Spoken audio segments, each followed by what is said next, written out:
La fin de la Première Guerre mondiale laissa l'Allemagne dévastée. Bien que son territoire fût à peine envahi, les conditions imposées par les puissances victorieuses furent perçues comme une humiliation totale. Le traité signé en juin 1919 obligea l'Allemagne à assumer la responsabilité de la guerre, à céder des territoires, à réduire son armée au minimum et à verser d'importantes sommes d'argent dont elle ne disposait pas. Le gouvernement allemand s'était effondré en novembre 1918. Les mutineries débutèrent dans les ports du Nord, où marins et ouvriers se révoltèrent. L'empereur fut contraint d'abandonner le pouvoir et de fuir. À sa place, une république de fortune fut créée, les dirigeants sociaux-démocrates tentant de maintenir le contrôle au milieu du chaos. Cette république deviendrait la République de Weimar, car c'est là que fut adoptée la nouvelle constitution. Dès le premier jour, cette république eut des ennemis de tous bords. Militaires, monarchistes et politiciens de droite n'acceptèrent jamais son existence. Pour eux, la reddition et la signature du traité constituaient une trahison. Ils inventèrent l'idée que l'armée allemande n'avait pas été vaincue sur le champ de bataille, mais trahie par les politiciens. Cette histoire devint très populaire parmi les nationalistes et fut utilisée pendant des années pour attaquer les nouveaux dirigeants. L'économie s'effondra immédiatement. La guerre avait laissé le pays sans le sou et lourdement endetté. Pour payer les revendications des vainqueurs, le gouvernement se mit à imprimer des billets de banque de manière incontrôlable. Cela déclencha une inflation que personne ne put enrayer. En 1923, $1 valait des milliers de milliards de marks. Les salaires perdirent de leur valeur en quelques heures. Acheter du pain était une course contre la montre. Les économies de toute une vie s'évaporèrent en quelques jours. L'angoisse était totale. Au milieu de ce désastre, des bandes armées de toutes sortes apparurent. Des groupes communistes voulaient reproduire ce qui s'était passé en Russie. Dans plusieurs villes, ils tentèrent de s'emparer du pouvoir. Au même moment, d'anciens soldats formèrent des milices d'extrême droite qui frappèrent les grévistes et tuèrent les politiciens de gauche. L'une des plus actives était les Freikorps, composés d'anciens combattants qui méprisaient la démocratie et rêvaient de restaurer l'Empire. Les rues devinrent des champs de bataille. Meurtres, attentats et émeutes étaient constants. Ministres, juges, syndicalistes et chefs d'entreprise étaient pris pour cible. Dans ce contexte, beaucoup commencèrent à se remémorer avec nostalgie l'époque de l'Ancien Empire.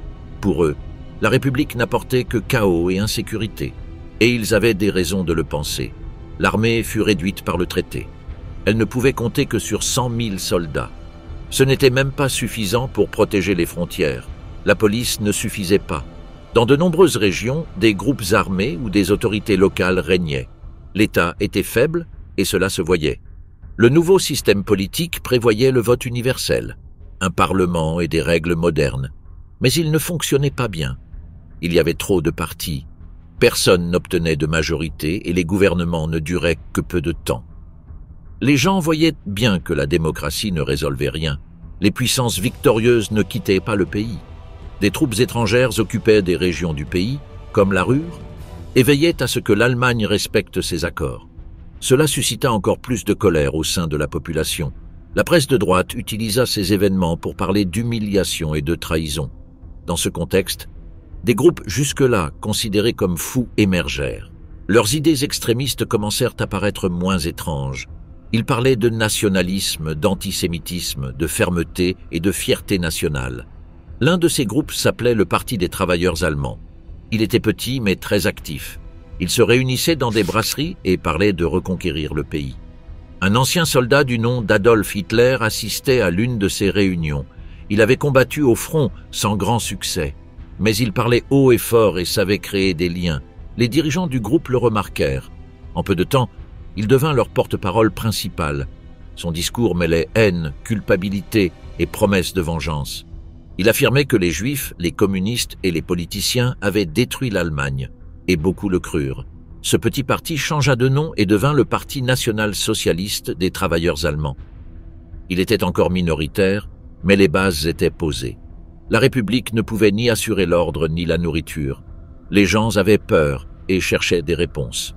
Des décombres de 1919, le mouvement qui allait tout changer commença à grandir. Le réveil du national-socialisme. Après le chaos de l'après-guerre, le Parti des travailleurs allemands n'était qu'un des nombreux petits groupes qui apparurent à Munich. Fin 1919, il ne comptait plus que 50 membres. Leur objectif était de rassembler les ouvriers excédés par le marxisme, mais aussi par le système traditionnel. L'un de ses membres était Adolf Hitler, un vétéran envoyé par l'armée pour espionner les mouvements extrémistes. Hitler assista à une réunion du parti pour la première fois en septembre de la même année. Il écouta les idées, discuta avec l'un des intervenants et attira l'attention.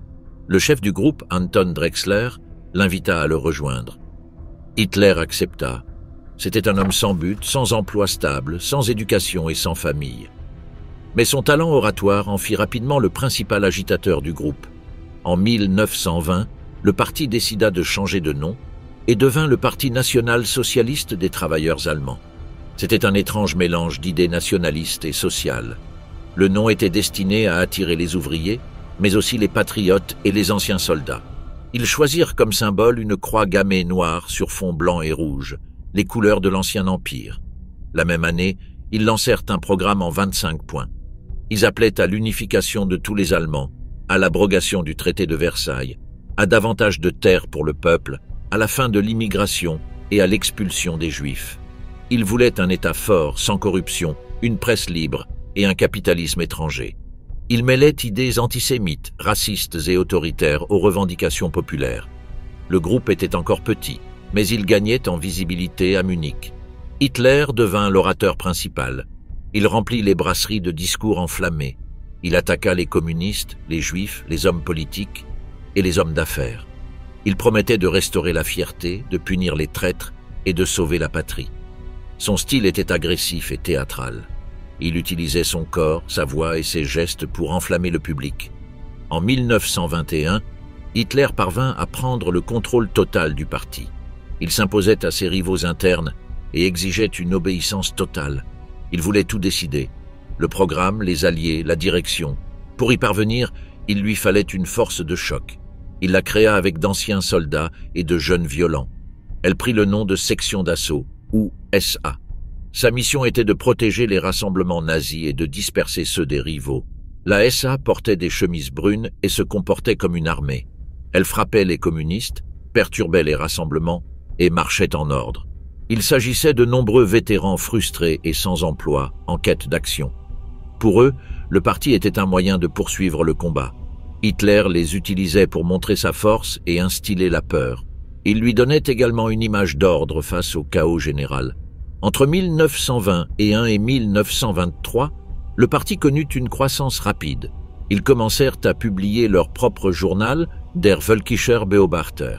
C'était un journal sensationnaliste, truffé d'attaques et de rumeurs. Il contribua à diffuser le message nazi parmi les ouvriers, les commerçants et les soldats. L'inflation, le chômage et l'instabilité ont poussé de nombreuses personnes à prêter une oreille attentive. Hitler n'était pas le seul extrémiste actif. Des groupes paramilitaires étaient présents partout. Certains étaient des séparatistes bavarois, d'autres des monarchistes. Beaucoup souhaitaient simplement renverser le gouvernement de Berlin. Le climat à Munich était tendu. La police tolérait les radicaux d'extrême droite et persécutait ceux de gauche. Cela donnait à Hitler une liberté de mouvement. En 1923, la situation s'aggrava.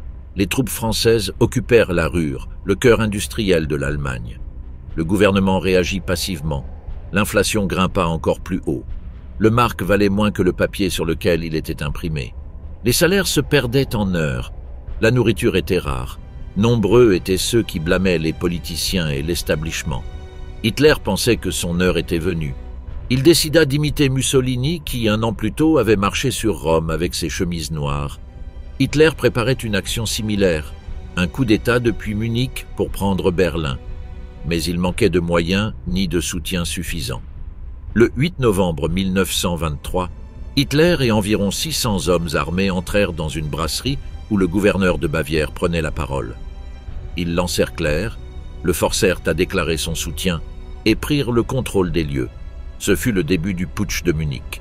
Le lendemain, ils défilèrent dans les rues avec l'intention de prendre le pouvoir. Mais la police leur barra le passage. Une brève fusillade éclata. 16 nazis et 4 officiers furent tués. Hitler fut arrêté. De la prison à la stratégie politique. Après son arrestation, Adolf Hitler fut condamné à 5 ans de prison, bien qu'il ne passât que quelques mois dans une cellule confortable.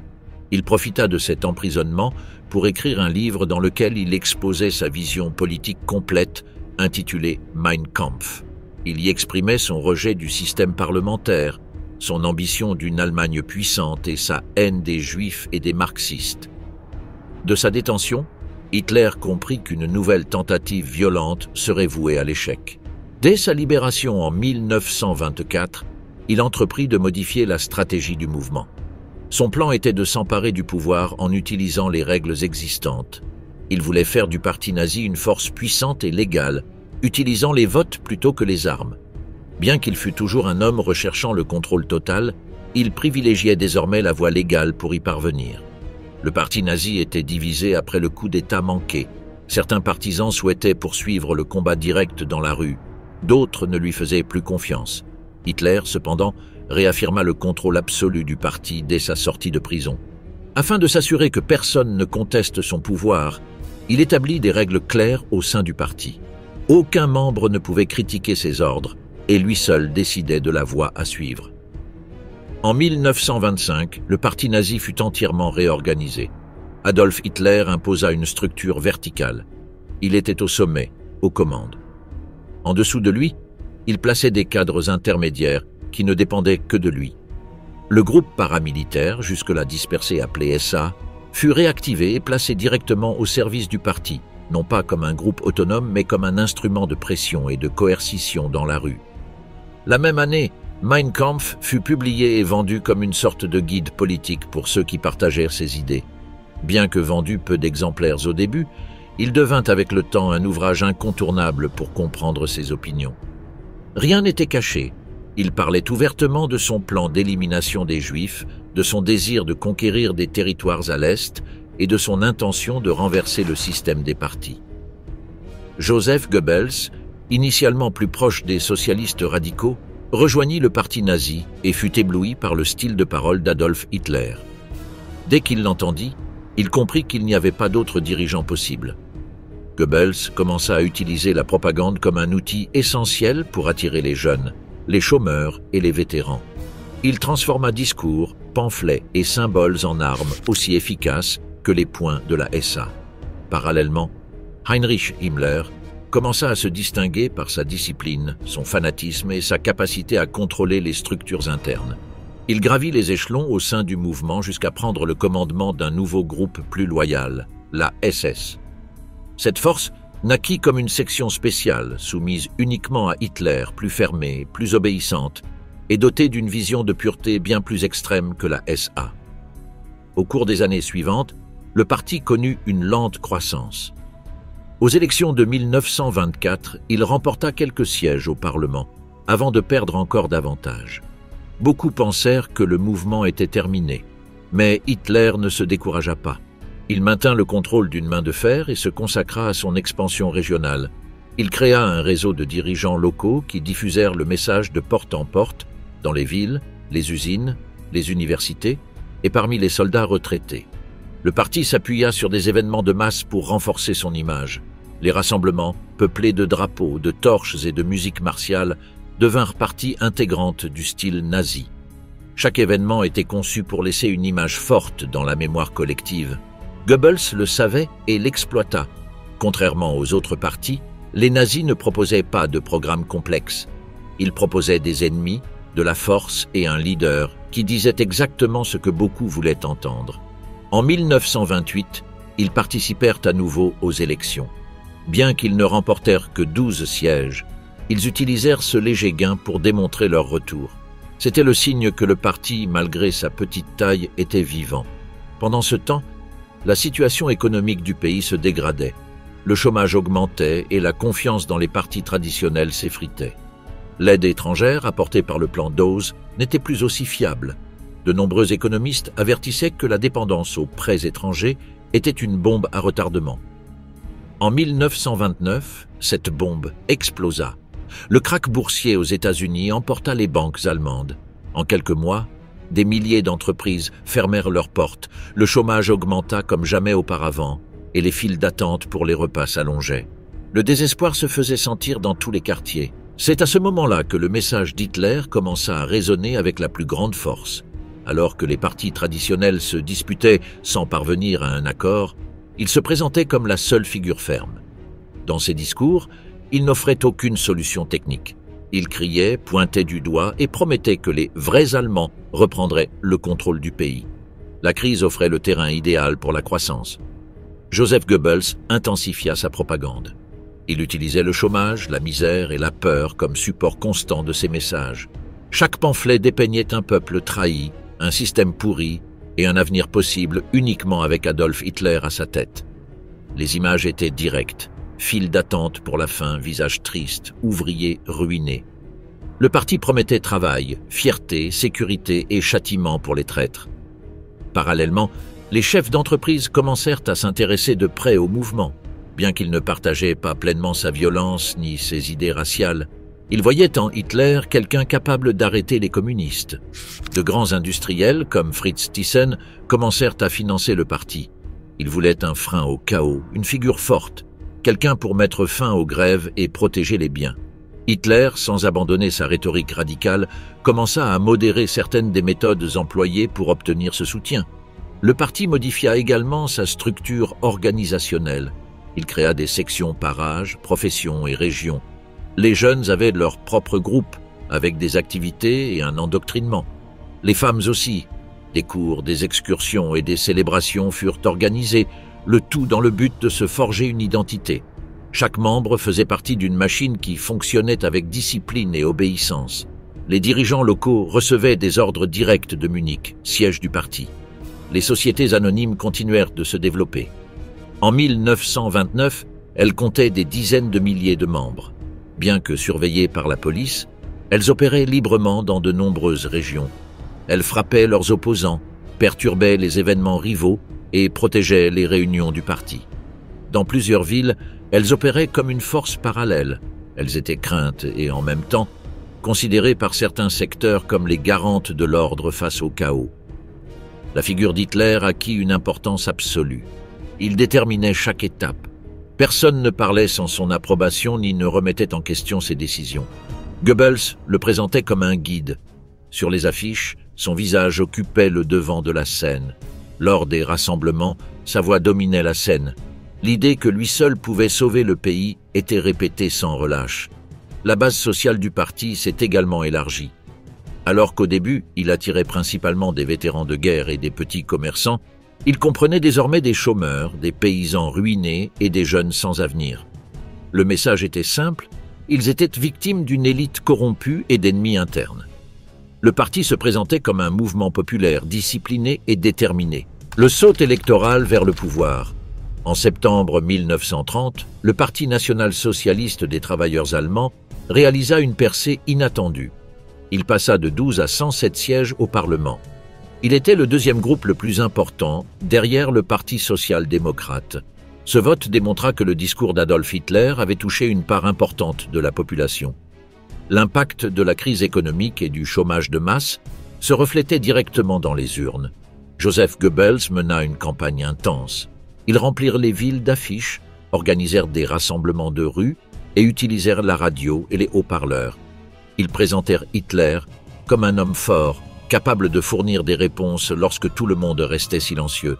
Les rassemblements étaient immenses, avec drapeaux, uniformes et saluts coordonnés. Chaque détail cherchait à montrer l'ordre, la force et la direction.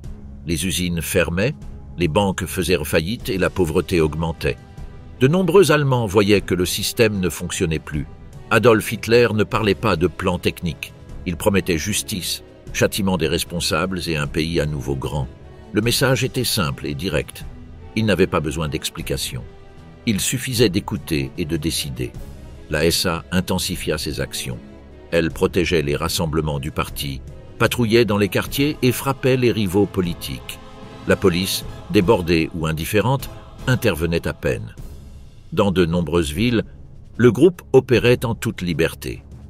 Le nombre de ses membres augmenta, de nombreux jeunes chômeurs cherchant à y adhérer.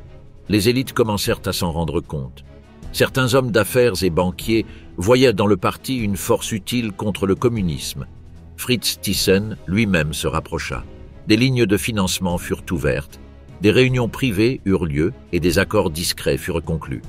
Il suffisait à Hitler qu'il ne l'arrête pas. Gagner en influence était l'étape suivante. Paul von Hindenburg, le président, n'aimait pas Hitler. Il le voyait comme un agitateur, un opportuniste, un culte. Mais il comprenait aussi que le pays était en train de se désagréger. Les élections démontrèrent que les partis traditionnels ne pouvaient plus maintenir un gouvernement stable. Dès lors, le gouvernement commença à être gouverné par décret. Heinrich Brüning, alors chancelier, tenta d'endiguer la crise en réduisant les dépenses et en augmentant les impôts. Ces décisions aggravèrent la récession. Le mécontentement s'accrut. Son soutien politique s'amenuisa et ses mesures ne produisirent aucun résultat visible. Hitler profita de cette érosion. En 1931, le Parti national-socialiste étendit son réseau territorial. Les sections locales, les centres de jeunesse et les groupes de femmes se multiplièrent. Des campagnes d'adhésion furent organisées quotidiennement. Dans les villages, des messages étaient diffusés à la radio ou par l'intermédiaire des porte-paroles du parti. Dans les villes, les défilés étaient monnaie courante. Goebbels était responsable du contenu. Il rédigeait des bulletins d'information, dirigeait la presse du parti et prenait la parole lors de manifestations de masse. Il présentait Hitler comme un homme du destin, un élu qui apporterait la stabilité. Parallèlement, il pointait du doigt les coupables, les marxistes, les juifs, les étrangers, les traîtres. Son langage était agressif, direct et sans nuance. En juillet 1932, de nouvelles élections eurent lieu. Le parti recueilla plus de 13 millions de voix et remporta 230 sièges. Il constituait désormais la force la plus importante au Parlement. Ce résultat confirmait qu'il n'était plus une minorité marginale. Adolf Hitler réclama le poste de chancelier. Il voulait les pleins pouvoirs. Le président Hindenburg refusa. Il nomma Franz von Papen comme nouveau chancelier. Papen n'avait pas de parti politique. Il gouverna sans majorité parlementaire. Ce fut une décision impopulaire. Hitler refusa d'être mis à l'écart. Il organisa de nouveaux rassemblements, défia le gouvernement et mobilisa les SA. La tension s'accrut de semaine en semaine. Von Papen dissout le Parlement et convoque de nouvelles élections en novembre 1932. Le parti d'Hitler perdit 2 millions de voix, mais conserva 196 sièges. Il était toujours premier. Les communistes gagnèrent également du terrain. La polarisation était évidente. Hermann Göring fut élu président du Parlement. De ce poste, il bloqua plusieurs mesures gouvernementales. Il contrôla l'ordre du jour et utilisa cette position pour freiner ses opposants. Von Papen démissionna. Kurt von Schleicher prit sa place. Il tenta de diviser le Parti national-socialiste en offrant des postes à certains de ses membres. La stratégie échoua. Hitler ne toléra aucune division. Il exerça un contrôle total sur son organisation. Il a rejeté toutes les propositions. Il voulait la chancellerie ou rien. Les contacts entre le parti et les secteurs conservateurs se multiplièrent. Certains hommes d'affaires, militaires et hommes politiques, comprirent qu'Hitler pouvait être utile s'il était maîtrisé. Ils pensaient pouvoir le contrôler une fois au gouvernement. Ils le voyaient comme un instrument de rétablissement de l'ordre et non comme un réel danger. Le 30 janvier 1933, Adolf Hitler reçut sa nomination officielle de Paul von Hindenburg. La rencontre eut lieu à la résidence présidentielle. Franz von Papen et Otto Meissner étaient également présents. Le décret fut signé le matin même. La cérémonie fut brève. Le nouveau gouvernement était composé en majorité de personnalités conservatrices. Wilhelm Frick prit la tête du ministère de l'Intérieur. Hermann Göring reçut le portefeuille de l'Intérieur prussien. Franz von Papen fut nommé vice-chancelier. Alfred Hugenberg était chargé de l'économie. Les autres étaient des alliés de confiance d'Hindenburg et des membres de la droite traditionnelle. Seuls 3 membres du cabinet appartenaient au Parti national-socialiste. Les autres provenaient des partis conservateurs et de l'appareil d'État. L'idée de von Papen était simple. Utiliser Hitler pour ralentir le mouvement ouvrier et rétablir l'ordre, sans lui laisser de réelles marges de décision. Il était perçu comme une figure utile, mais manipulable. Sa nomination ne suscita aucune résistance institutionnelle. Les forces armées acceptèrent la décision. Les chefs d'entreprise exprimèrent leur approbation. Certains envoyèrent même des lettres de soutien. À Berlin, les rues se remplirent de militants en uniforme. Des marches aux flambeaux et aux tambours furent organisées. La presse alliée au nouveau gouvernement parla d'un nouveau départ. Goebbels rédigea le premier communiqué. Il évoquait un changement nécessaire, une purification morale et un redressement national. Le ton était agressif, appelant à l'unité sous une direction ferme. Il fut distribué à des milliers d'exemplaires dans tout le pays. Les journaux du parti le reproduisirent sans modification. Dès le premier jour, le nouveau cabinet réagit rapidement. Plusieurs manifestations ouvrières furent interdites. Les publications de gauche furent censurées. Dans certaines régions, des militants syndicaux furent arrêtés. La police reçut l'ordre de collaborer avec les SA. Göring coordonna ses actions depuis la Prusse, contournant le Parlement. Franz von Papen organisa des réunions avec des chefs d'entreprise et des diplomates. Il affirmait que la situation était sous contrôle. Il promettait stabilité, investissement et paix sociale. Il affirmait qu'Hitler n'avait pas de majorité, que le véritable pouvoir était entre les mains du président et des ministres conservateurs. Il niait tout projet radical. Adolf Hitler convoquait le cabinet à des séances quasi quotidiennes. Il écoutait tout le monde, mais imposait le rythme et les sujets. Il évitait les longues discussions. Il exigeait rapidité et loyauté. Il parlait d'un ton ferme, usait de longs silences et de regards directs. Frick et Göring obtempérèrent sans objection. Les autres ministres commencèrent à percevoir son emprise. Hugenberg tenta de modérer certaines décisions. Il proposa des mesures économiques modérées. Hitler l'ignora. Il préférait agir par décret et annonce publique. Goebbels diffusait les décisions avant même qu'elles ne soient consultées par le cabinet. C'était une façon de fixer le cap sans attendre le consensus. La tactique fonctionna. Les SA renforcèrent leur présence dans les villes clés.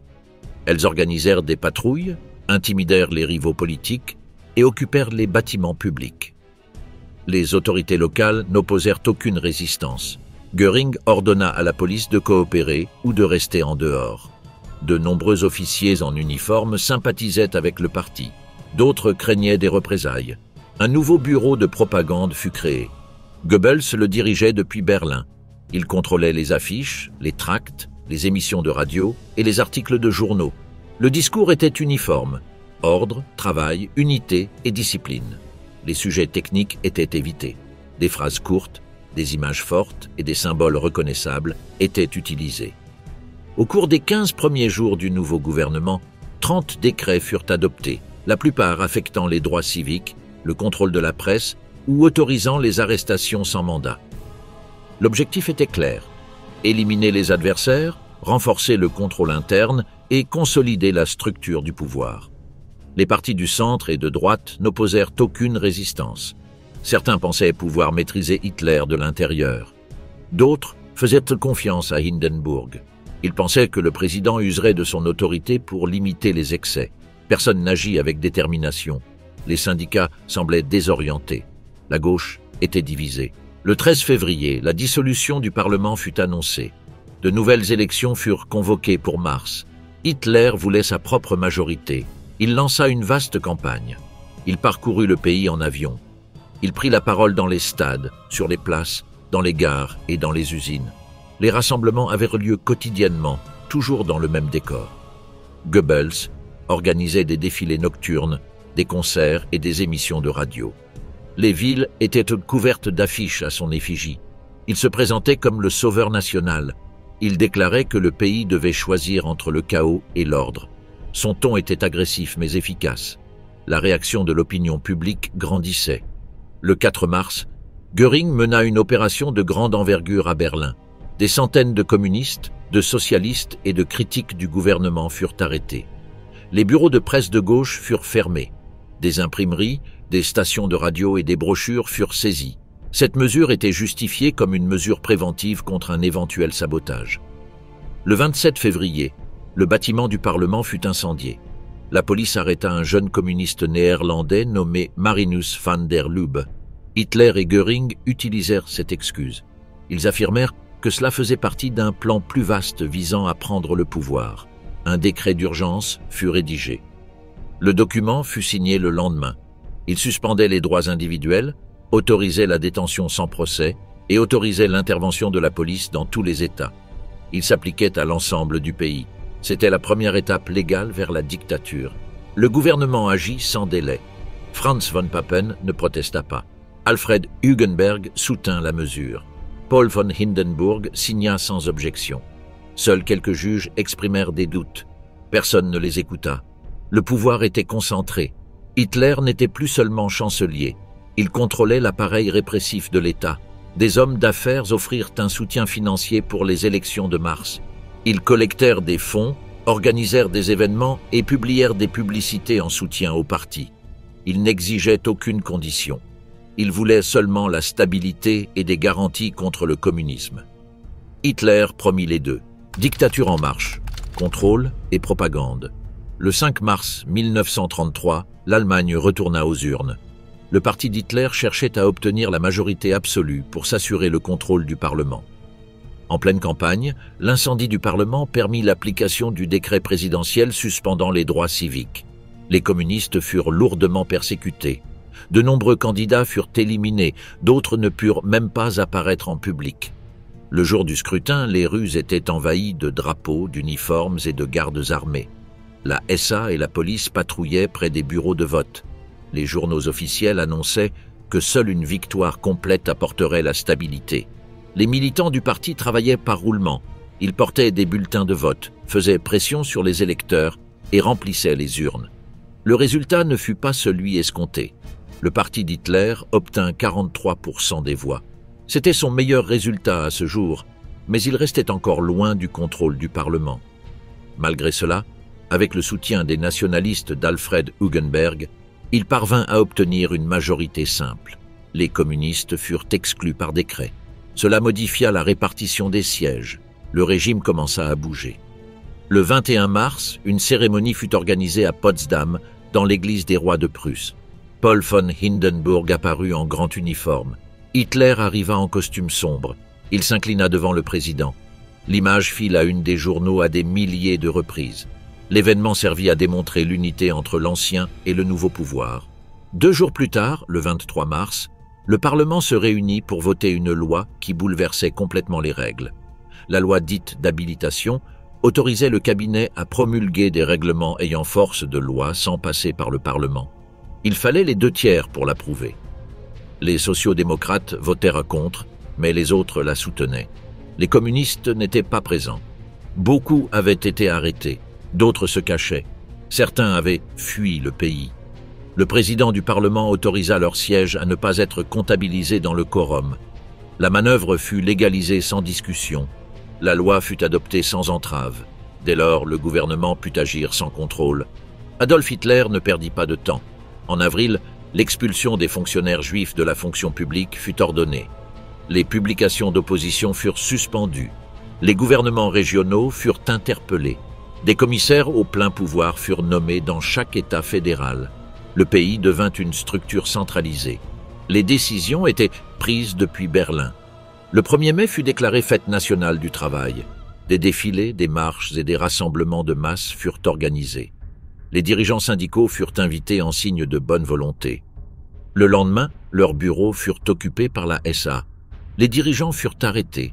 Les comptes bancaires furent transférés au nouvel organisme officiel. Le Front allemand du travail fut créé. C'était le seul organisme autorisé à représenter les travailleurs. Son chef était Robert Ley, directement subordonné au chancelier. Les employés ne pouvaient plus négocier ni former de syndicats. Les grèves étaient interdites. Toute manifestation était considérée comme un acte de sabotage. La propagande du régime expliquait ces mesures comme nécessaires à l'unité nationale, mettant l'accent sur l'idée d'une communauté unie et disciplinée. En juin, les partis politiques restants furent interdits. Certains furent dissous de leur propre initiative. D'autres furent fermés par décret. Les bureaux furent fermés. Les fonds furent confisqués. Les dirigeants furent placés sous surveillance. Le pays ne comptait plus qu'un seul groupe autorisé. Le Parti national-socialiste des travailleurs allemands. Les organisations de jeunesse furent également absorbées. Le mouvement de la jeunesse allemande fut intégré à la jeunesse du parti.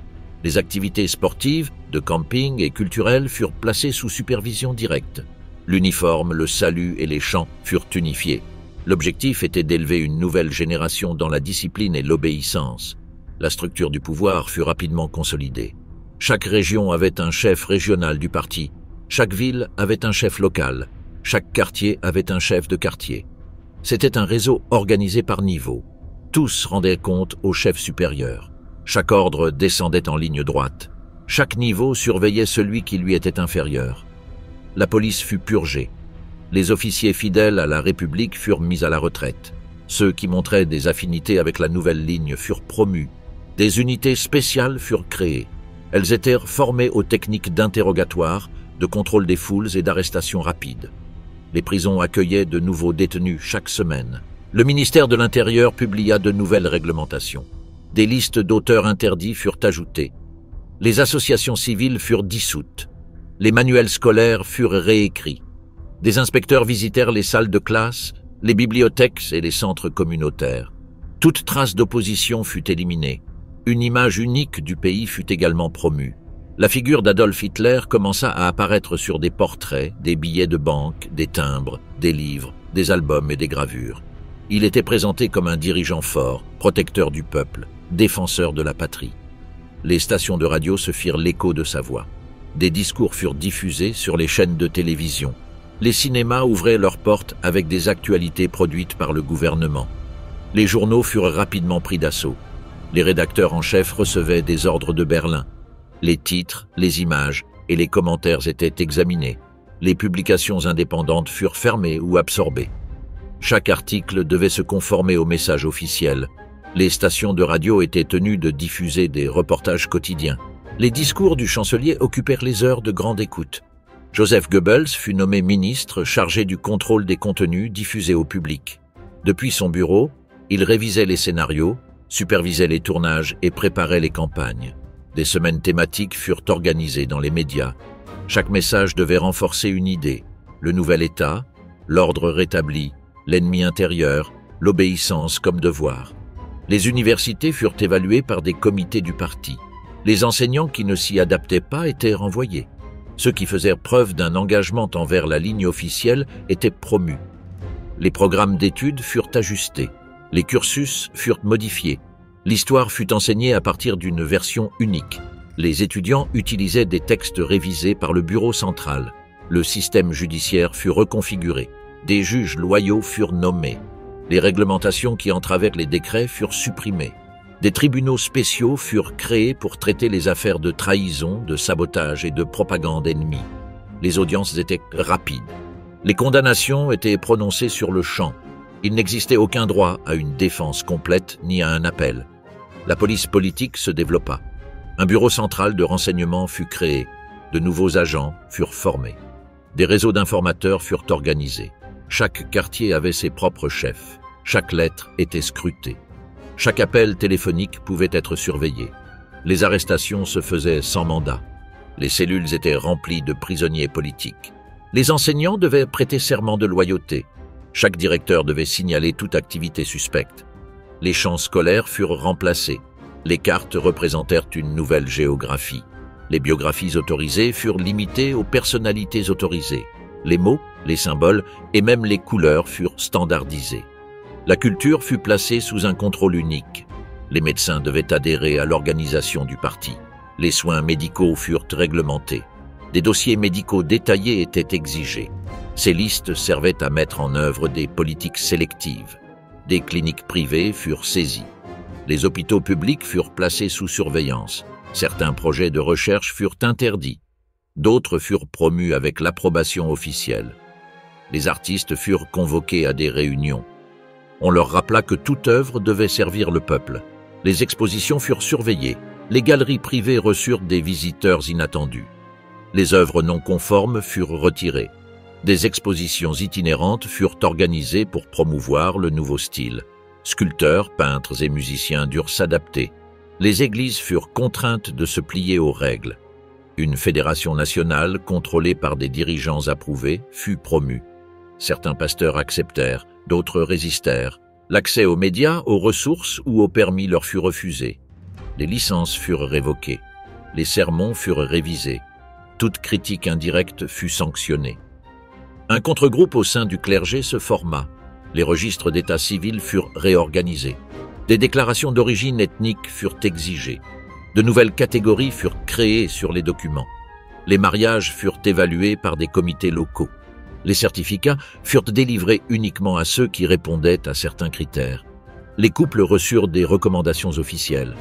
Les mariages furent célébrés selon des rituels conçus par le parti. Les noms des rues furent changés. De nouvelles plaques furent apposées à des milliers de coins de rue. Des places furent rebaptisées en hommage aux combattants tombés au combat. Les anciennes statues furent remplacées par des bustes du nouveau dirigeant. Les symboles du passé furent éliminés. Les gares furent renommées. Les fêtes nationales furent redéfinies. Les dates associées à l'ancienne République furent supprimées. De nouvelles célébrations furent intégrées. Chaque anniversaire du parti était célébré par des défilés, des chants, des serments collectifs et des événements scolaires.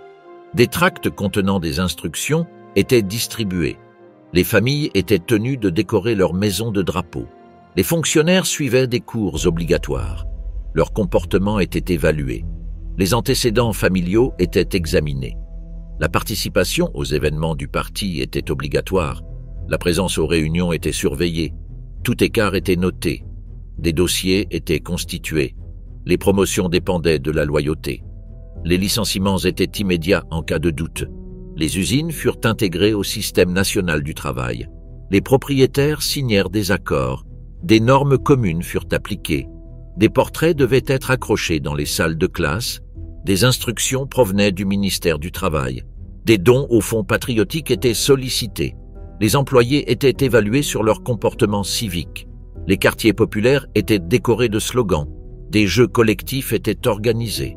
Des tracts étaient distribués de porte à porte. Des haut-parleurs furent installés pour diffuser les discours. Les marches nocturnes étaient fréquentes. Les jeunes portaient des torches. Ils recevaient un entraînement physique, idéologique et paramilitaire. Des activités étaient programmées chaque semaine. Les tribunaux statuaient sur de simples plaintes. Une conversation informelle ou une phrase interprétée comme une critique suffisait à les envoyer en prison. On apprenait à se taire, à hocher la tête et à répéter. La peur devint monnaie courante. Les visites étaient rares. Les lettres évitaient les sujets sensibles et l'autocensure devint la norme. Fin juillet 1933, le pays était sous un commandement unique, avec une voix et un discours centralisés. Les partis, les syndicats, les publications indépendantes et les associations sans contrôle officiel disparurent. Tout élément étranger au projet fut supprimé. La purge interne, la nuit des longs couteaux. Adolf Hitler accumulait le pouvoir depuis plus d'1 an, mais il se heurtait encore à des obstacles internes susceptibles de le mettre en danger. L'un d'eux était Ernst Röhm, chef de la SA, une organisation armée plus nombreuse que l'armée allemande elle-même. Röhm cherchait à faire de ses troupes la nouvelle armée du pays, gagnant ainsi une place centrale au sein du pouvoir. La SA, autrefois utile pour intimider les rivaux politiques et démontrer sa force dans la rue, était devenue un problème pour Hitler. Les dirigeants militaires refusaient l'idée d'être remplacés par un groupe de miliciens de rue. Les généraux traditionnels se méfiaient du comportement de Röhm, de sa rhétorique égalitaire et de son insistance sur une seconde révolution. Hitler le savait, et la tension était déjà intenable. En juin 1934, Adolf Hitler décida de frapper le premier. Il profita d'un voyage officiel à Bad Wissee pour préparer une opération éclair. Himmler et Göring étaient déjà au courant de cette initiative et la soutenaient. Les SS et la Gestapo reçurent des listes de noms de personnes à arrêter ou à éliminer sur le champ. Aux premières heures du 30 juin, Hitler arriva à l'hôtel où Röhm séjournait avec d'autres dirigeants des SA. Il entra personnellement dans la chambre de son ancien allié et l'arrêta. L'ordre était clair, il fallait l'enfermer et attendre. Peu après, plus de 100 personnes furent arrêtées à travers le pays. Certaines furent abattues à vue. À Berlin, la violence fut totale. Des groupes SS et des agents de sécurité furent chargés de capturer et d'exécuter les personnes marquées. L'ancien chancelier Kurt von Schleicher fut abattu à son domicile, avec sa femme. Gregor Strasser, l'un des fondateurs du parti, fut également éliminé sans procès. La liste comprenait de véritables opposants et de faux ennemis. Au camp de concentration de Stadelheim, Ernst Röhm reçut une arme et la possibilité de se suicider. Il refusa. Peu après, 2 SS entrèrent dans sa cellule et le tuèrent. Hitler ne voulait rien laisser au hasard. Personne ne devait être considéré comme un symbole de dissidence. L'opération dura jusqu'au 2 juillet. Durant ces 3 jours, la SA fut décapitée. Les officiers survivants furent déchus de toute autorité. La structure resta un corps symbolique, sans pouvoir réel. La SS, en revanche, gagna en poids et en autonomie. L'armée allemande se réjouit de ce qui venait de se passer.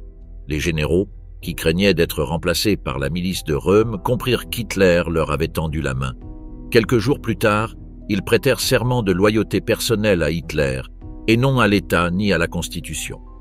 Ce fut une étape clé dans la création d'un régime qui lui était entièrement subordonné. Le 3 juillet, Adolf Hitler comparut devant le Parlement. Il était en uniforme et s'exprima d'un ton sévère et direct. Il expliqua qu'il était intervenu pour mettre fin à une trahison. Il montra des documents et des accusations recueillies par la Gestapo. Il ne laissa planer aucun doute. La SA avait mis en péril la stabilité du pays. Les applaudissements furent immédiats. Aucun député n'osa s'y opposer. Le même jour, le ministère de la Justice promulgua une loi rétroactive déclarant légales toutes les actions menées entre le 30 juin et le 2 juillet. La formulation était précise. Les mesures prises par le Führer visaient à défendre l'État. Le texte transformait les meurtres en actes officiels. Le message était clair. Toute décision du dirigeant primait sur le droit traditionnel. L'appareil de propagande s'efforça d'imposer un récit unique. Joseph Goebbels ordonna à tous les journaux de publier le même titre. Hitler agit pour sauver l'Allemagne. Les stations de radio répétèrent la ligne officielle pendant des heures. Des tracts furent distribués, des rassemblements organisés et un film produit sur les événements. Tout était conçu pour renforcer l'image d'un dirigeant ayant rétabli l'ordre d'une main de fer. La SA fut entièrement démantelée. Ses casernes furent fermées ou vidées. Des milliers de membres perdirent leur statut et leurs avantages. Certains furent transférés dans d'autres services, mais sans pouvoir ni influence. La majorité fut contrainte de retourner à la vie civile. La structure qui symbolisait autrefois la rue, l'agitation et la conquête du pouvoir fut réduite à l'état de souvenir. Parallèlement, la SS assuma un nouveau rôle. Heinrich Himmler restructura le corps pour en faire une force autonome, dotée de fonctions propres et d'un accès direct au Führer. Elle devint un appareil de sécurité intérieure, doté de camps, de services de renseignement et d'une autorité opérationnelle. La loyauté de ses membres était absolue. L'uniforme noir remplaça l'uniforme marron des SA comme symbole du pouvoir réel au sein du régime. Sur le plan politique, la purge marqua un avant et un après. Aucun autre groupe au sein du parti n'osa revendiquer la primauté. Les divergences internes furent aplanies sans négociation. Adolf Hitler affirma clairement que l'unité se réalisait par l'élimination et non par le dialogue. Dès lors, les réunions devinrent des monologues, les discours des ordres, les congrès des défilés. L'armée changea également de dynamique. Après avoir reçu l'assurance du démantèlement de la milice parallèle, les généraux signèrent le pacte de loyauté personnelle. Ce document devint un serment contraignant pour chaque officier, soldat ou recrue. L'obéissance n'était plus due à un drapeau ou à une institution. La subordination était directe au Führer, sans médiation. Le climat institutionnel se transforma. Les fonctions publiques, les tribunaux, les ministères et les universités adoptèrent un nouveau ton. Des cadres furent révoqués, des CV ajustés, des loyalistes promus et des critiques écartés. Les rumeurs suffisaient à engager des poursuites.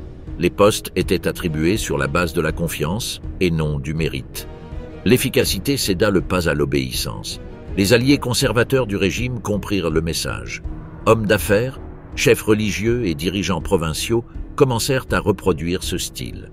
La discipline primait sur l'opinion. Les comités furent remplacés par des ordres imposés par le haut. Les décisions furent concentrées en petits groupes. L'information était centralisée à Berlin. Les provinces envoyaient des rapports. Elles ne posèrent pas de questions. Au sein du parti, les cadres intermédiaires adoptèrent une nouvelle attitude. Les calculs politiques changèrent. Il ne suffisait plus d'être militant ou de participer. Il fallait anticiper les désirs, interpréter les signaux et faire preuve d'initiative. Les loyautés devinrent visibles, les silences aussi. Personne ne voulait paraître tiède ou ambigu. L'opportunisme devint un mécanisme de défense. Les événements du 30 juin laissèrent un impact psychologique durable. Les témoins évitèrent de s'exprimer. Les familles des victimes reçurent des menaces pour garder le silence. Dans de nombreux cas, les corps ne furent jamais restitués. Les hommages, Les funérailles publiques ou tout signe de deuil étaient interdits. Même parmi les sympathisants du régime, la peur devint constante. À l'étranger, la nouvelle fut accueillie avec inquiétude. Certains gouvernements envoyèrent des avertissements diplomatiques. D'autres se contentèrent de rappeler leurs attachés militaires. La presse internationale décrivit ce qui s'était passé comme un virage autoritaire. Cependant, en Allemagne, la réaction fut minime. La terreur servait de ciment. La passivité de stratégie. Les mécanismes visant à faire taire les dissidents cessèrent d'être des exceptions. Ils devinrent des ressources valables. Le prix de la trahison, réelle ou inventée, était la mort sans procès. Le moral du parti était défini d'en haut. L'expression « nuit des longs couteaux » devint une formule répétée en secret, sur un ton d'avertissement. Parmi les cadres du parti, elle servit de code pour décrire des situations délicates. Dans l'administration, elle fonctionna comme synonyme de purge. Dans la rue, ce n'était qu'une légende sans détail. Mais chacun en comprenait le sens. Quiconque défiait le commandement pouvait disparaître en quelques heures. Cet épisode fixa également les limites du tolérable. Si Adolf Hitler était prêt à éliminer ses propres camarades historiques, personne d'autre n'était à l'abri. Le calcul ne reposait plus sur l'idéologie, mais sur la loyauté. Diriger le régime devint un exercice d'équilibriste.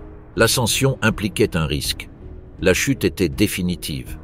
Dès lors, les décisions ne requéraient plus de consensus.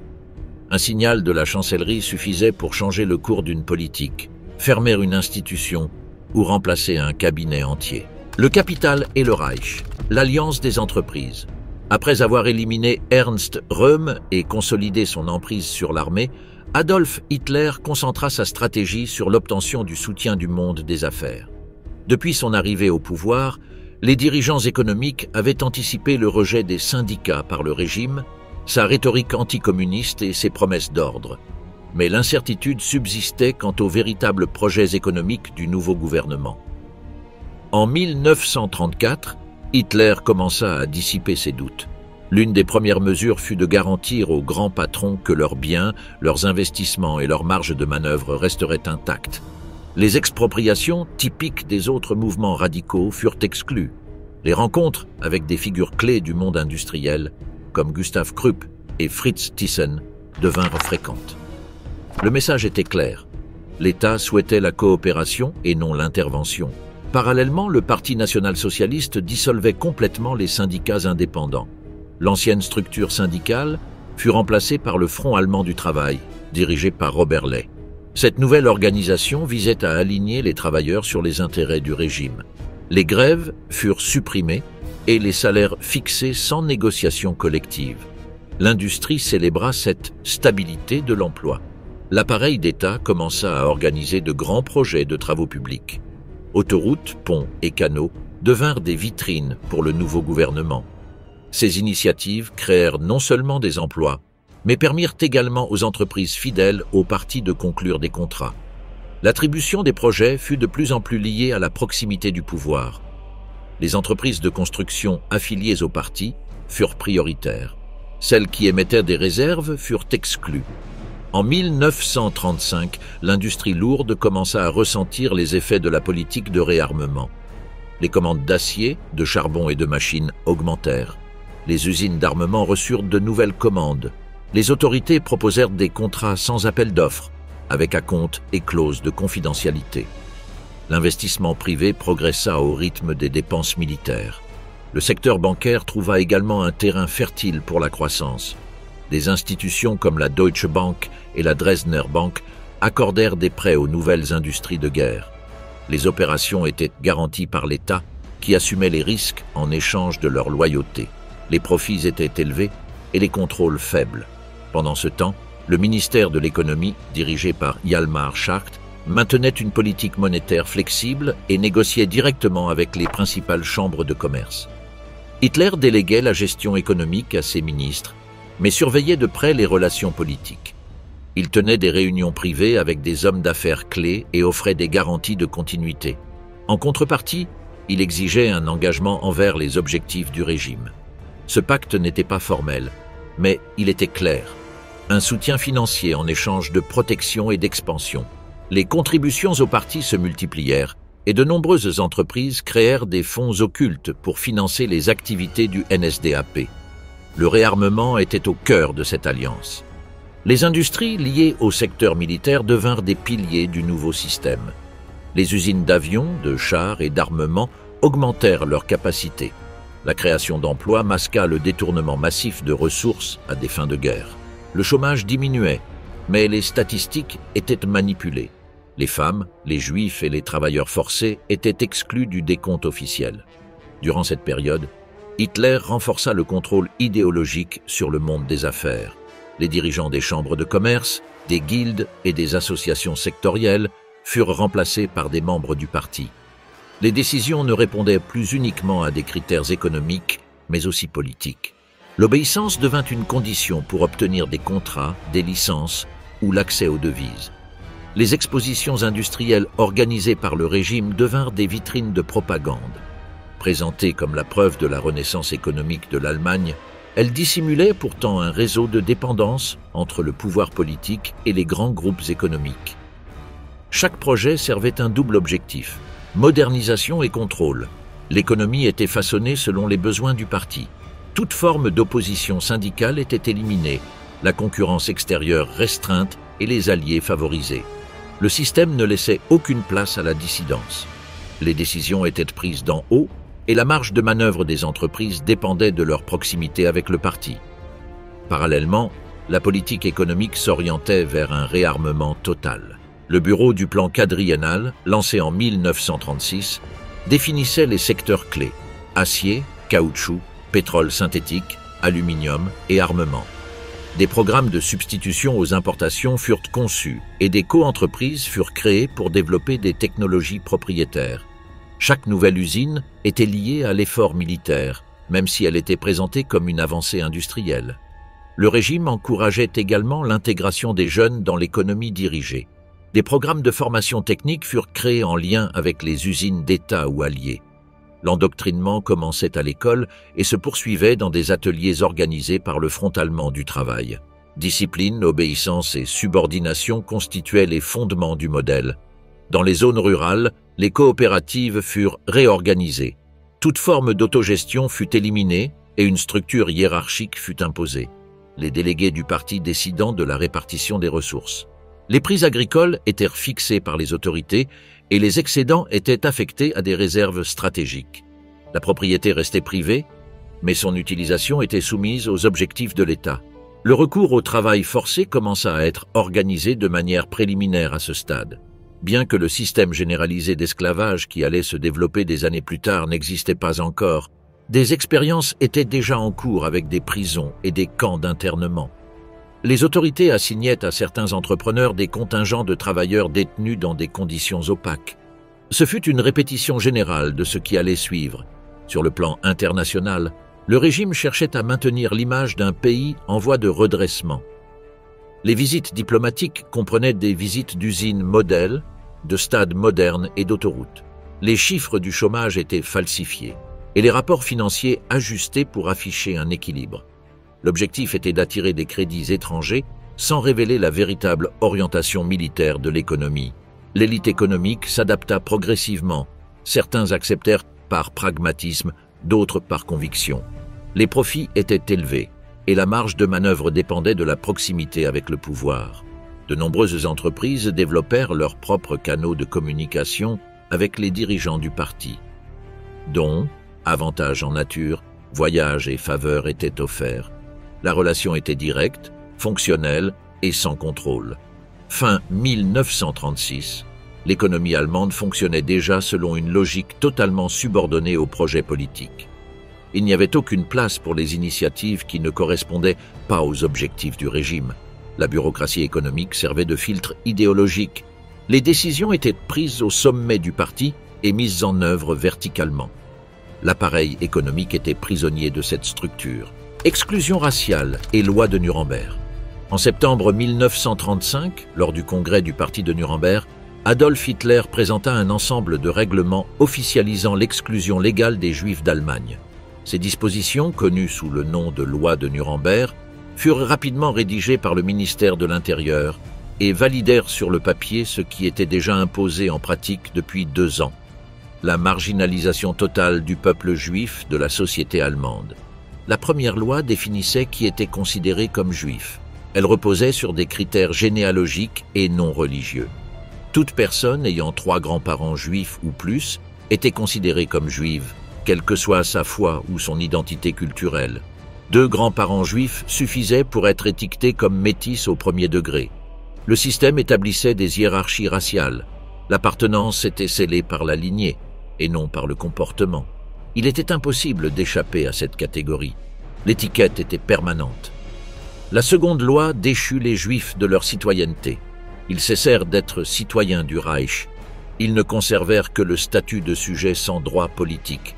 Cela impliquait l'exclusion de toute représentation, un veto sur la fonction publique et l'interdiction d'occuper des postes d'enseignants, de juges ou d'administrateurs. Ils perdaient également le droit de vote et d'éligibilité. Le cadre juridique les privait de leur appartenance au corps politique allemand. La troisième disposition, connue sous le nom de loi pour la protection du sang et de l'honneur allemand, interdisait les mariages et les relations sexuelles entre juifs et citoyens allemands. Tout lien intime était considéré comme une menace biologique pour la pureté du peuple. Les couples mariés ne pouvaient plus cohabiter légalement. Les relations amoureuses mixtes étaient traitées comme des crimes. Les contacts humains, et pas seulement les contacts institutionnels, étaient criminalisés. L'appareil d'État était chargé de mettre en œuvre la nouvelle réglementation. Les bureaux locaux du parti, les commissariats de police, les écoles et les tribunaux recevaient des instructions précises. Des registres raciaux furent établis. Des formulaires exigeaient la déclaration des origines des grands-parents. Les familles devaient consulter leur arbre généalogique. Les erreurs ou les falsifications étaient punies. Les fonctionnaires devinrent des agents de classification ethnique. Des tribunaux spéciaux, appelés tribunaux raciaux, commencèrent rapidement à fonctionner. Leur fonction était de vérifier l'ascendance des accusés et de déterminer leur appartenance raciale. Les décisions étaient fondées sur les certificats de naissance, les actes de baptême et les témoignages. Les gens étaient soumis à des procès longs et humiliants. Certains tentaient de prouver qu'ils n'étaient pas juifs. D'autres étaient dénoncés par des voisins, d'anciens partenaires ou des rivaux. Les journaux publiaient des cas exemplaires. Ils rapportaient des enseignants renvoyés, des médecins licenciés, des hommes d'affaires dépossédés de leurs entreprises. Des noms circulaient en guise d'avertissement. Le message était clair. Il n'y avait pas de place pour les personnes de sang juif.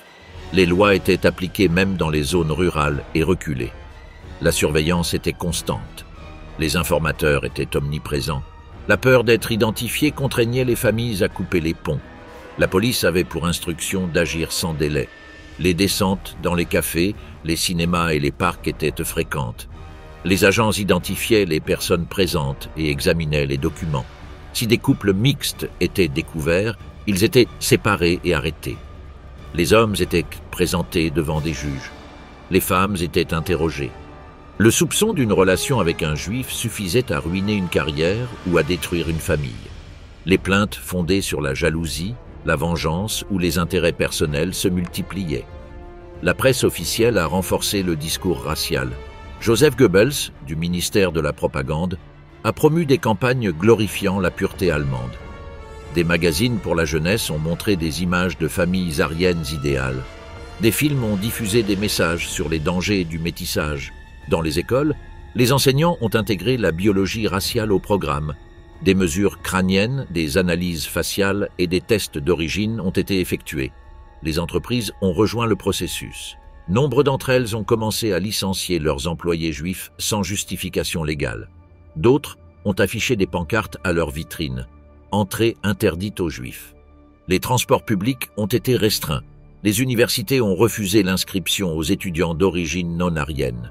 Dans les hôpitaux, les médecins juifs ont été remplacés par des professionnels affiliés au parti.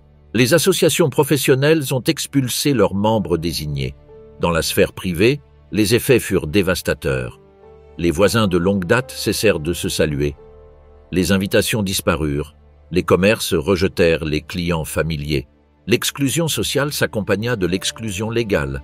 Les enfants furent moqués dans leurs jardins. Les familles furent isolées.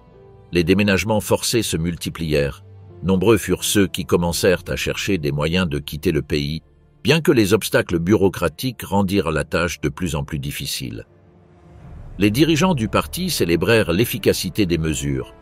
On parle d'un nettoyage du corps national. Les chiffres furent fièrement affichés. Ils détaillaient les mariages dissous, les citoyens privés de droits et les emplois redistribués entre les membres du parti. La politique d'exclusion n'était plus informelle. Elle était écrite, réglementée et mise en œuvre par les structures du pouvoir. Les autorités étrangères observèrent avec inquiétude ce qui se passait en Allemagne. Certains gouvernements protestèrent, mais sans conséquences concrètes. Les délégations diplomatiques reçurent des rapports, mais les sanctions ne furent jamais prononcées. Les grandes puissances donnèrent la priorité à la stabilité européenne. Les hommes d'affaires étrangers continuèrent de signer des contrats. Le régime comprit qu'il pouvait progresser sans entrave. À l'été 1936, le système d'exclusion raciale était pleinement consolidé. Les lois de Nuremberg avaient transformé la discrimination quotidienne en une politique d'État structurée, massive et efficacement mise en œuvre. Les mécanismes juridiques, policiers et sociaux étaient déjà en marche. L'étape suivante consistait à déplacer physiquement les exclus. Conquête diplomatique de l'Europe centrale. Adolf Hitler testait depuis longtemps jusqu'où il pouvait aller sans en subir les conséquences. En mars 1936, il prit une décision qui remettait directement en cause l'ordre établi après la Grande Guerre. Il envoya des troupes allemandes en Rhénanie. Cette région, démilitarisée par le traité de Versailles, était essentielle à l'équilibre de l'Europe occidentale. La réoccuper violait directement les accords signés. Cependant, les soldats traversèrent la Rhénanie sans résistance. La France et le Royaume-Uni protestèrent, mais n'intervinrent pas. Le pari d'Hitler resta intact. En Allemagne, il fut accueilli en héros. Il avait reconquis sa souveraineté sans effusion de sang. La réoccupation de la Rhénanie était plus qu'une manœuvre symbolique. Hitler testa la volonté des puissances de l'affronter militairement. Voyant leur réticence à intervenir, il comprit qu'il avait une marge de manœuvre. Dès lors, il accéléra ses plans. Sa prochaine cible était l'Autriche. Depuis des années, les groupes nationalistes autrichiens proches du nazisme réclamaient une union avec l'Allemagne. Hitler, né en Autriche, partageait ce désir. En février 1938, il fit pression sur le chancelier autrichien Kurt Schuschnigg pour qu'il autorise une plus grande participation des nazis au gouvernement local. Schuschnigg accepta à contre-cœur mais annonça simultanément un référendum pour que la population décide si elle souhaitait maintenir l'indépendance. Hitler n'attendit pas ce résultat. Le 11 mars, il ordonna le déploiement de troupes en Autriche. Le lendemain, les soldats allemands franchirent la frontière sans un coup de feu. Ils furent accueillis par une foule enthousiaste et agitant des drapeaux. À son arrivée à Vienne, Hitler proclama officiellement l'Anschluss, l'intégration complète de l'Autriche au Troisième Reich. Les dirigeants alliés condamnèrent à nouveau la mesure, mais ne laissèrent aucune suite. L'annexion de l'Autriche eut des conséquences immédiates. Des milliers d'opposants furent arrêtés.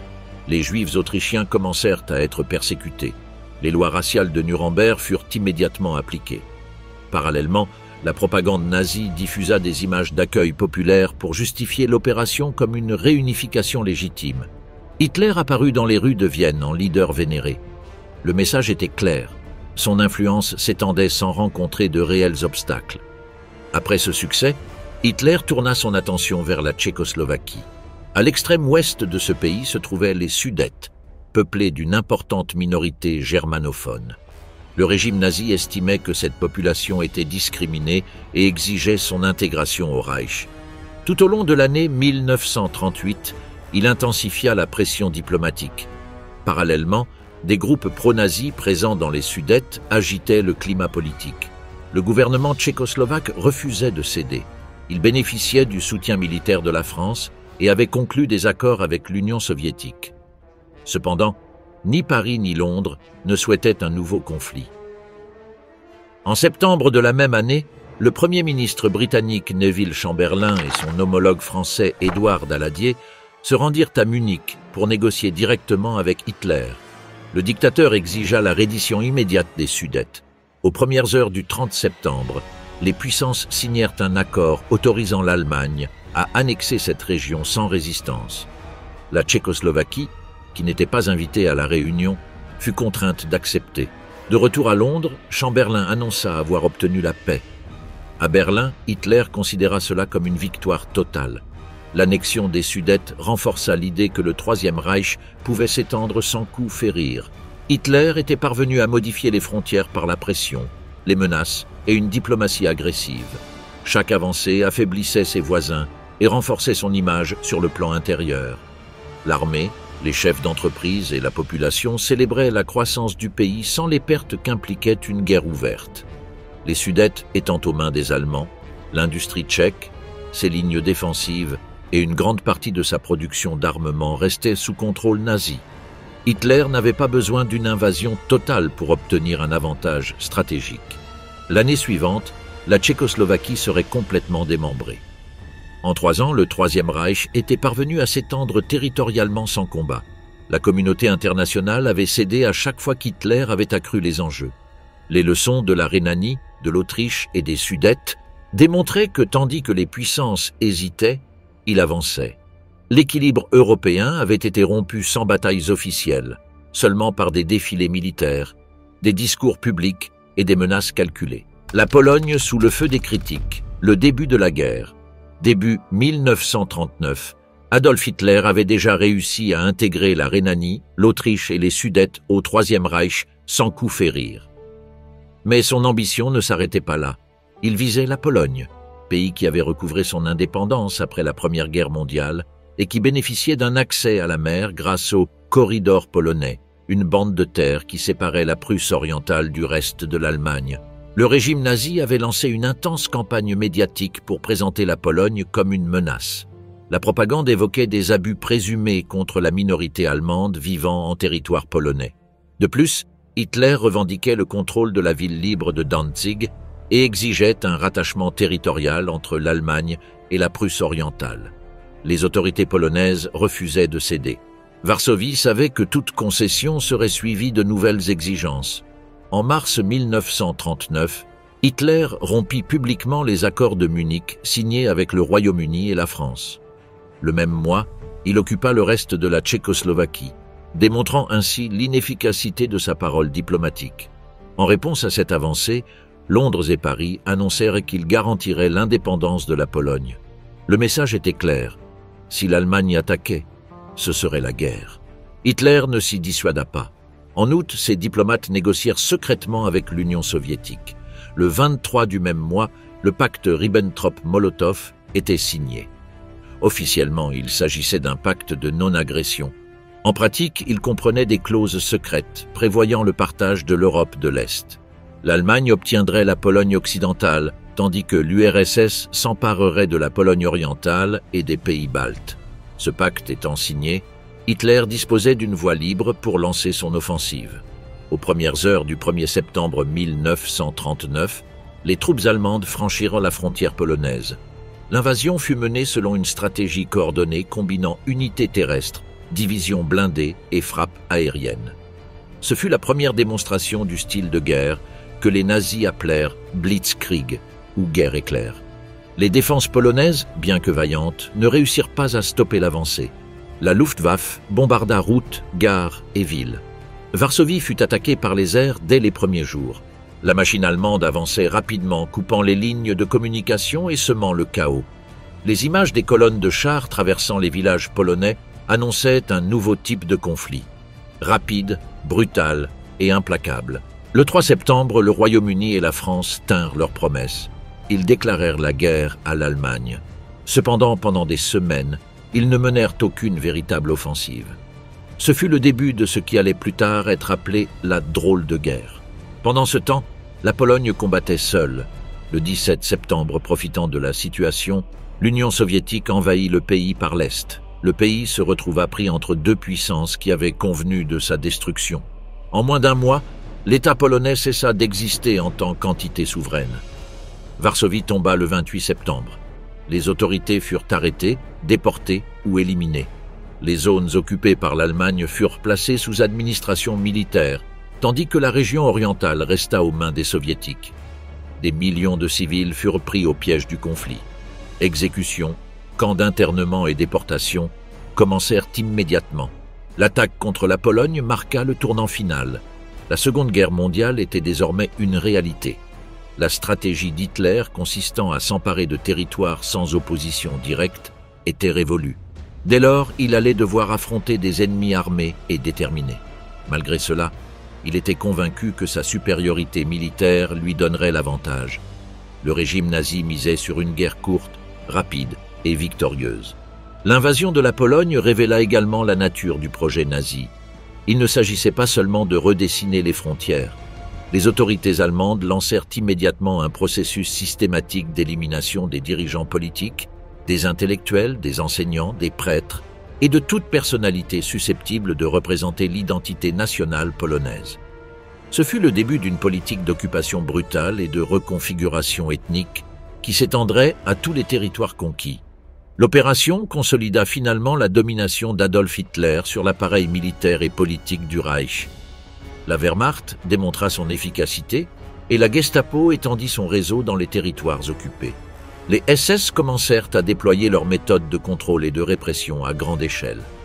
En quelques jours, la logique de la terreur s'imposa comme forme de gouvernement à l'Est. Pour des millions d'Européens, ce 1er septembre marqua le début d'une nouvelle ère de violence, d'occupation et de mort. Ce qui a commencé comme une opération visant à reprendre une ville portuaire s'est transformé en une guerre mondiale qui allait changer à jamais le destin du continent.